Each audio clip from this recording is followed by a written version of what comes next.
Tik žydiškas pasaulis,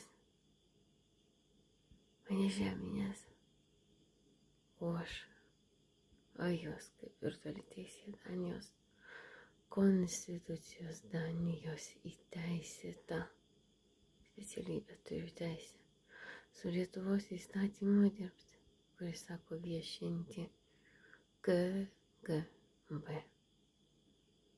CŽV metraščiuose užrašau dar vieną diskriminaciją. Gailestis tam, kad sukurti įspūdį meilės, kad vaidinti Rumunijos monarchiją. Aš atsisakau vaidinti Rumunijos monarchiją.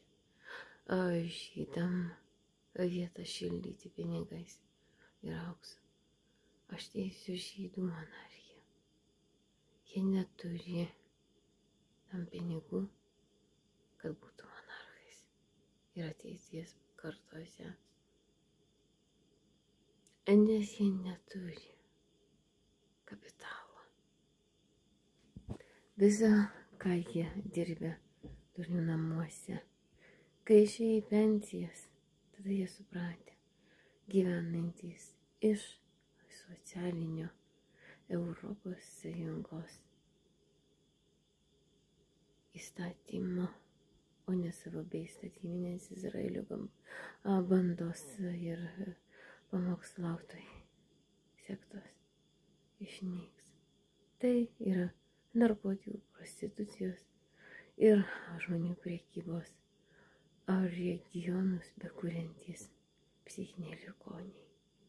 Aš tai kaip jie apsisaugoja nuo viskuo, kad valstybės apsaugojus nuo milijonierių fantazijų. Nes teisėtai ar neteisėtai tas turtas, vadinasi, turi tą turtą ar neturi tą turtą. Aišku, įstatymas yra kontrolė Šengeno zonos ir liberalizmo. Kaip ir nieks nesiruošia vesti tų žydaičių vaikų. Liberali ir laisva ir išvaryta ir žydų sutrypta Rumunijos princesė, kuri tapo šiukšlė savo motinai. Nes kalbėjusi, reiškia, ne taip kaip žydai, jie kalbėjo melą, pataikavimą. O iš manęs jai tai reikėdavo visą auksą. Tad ir ji neteisėtai įgyti aukso negali.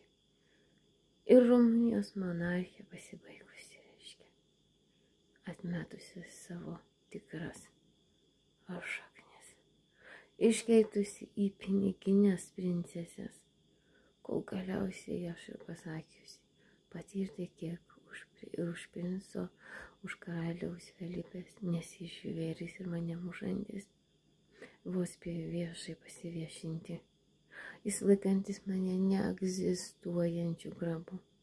O aš jam sakau, tu pats esi mirtingas ir tas grabas tavo Leticijai.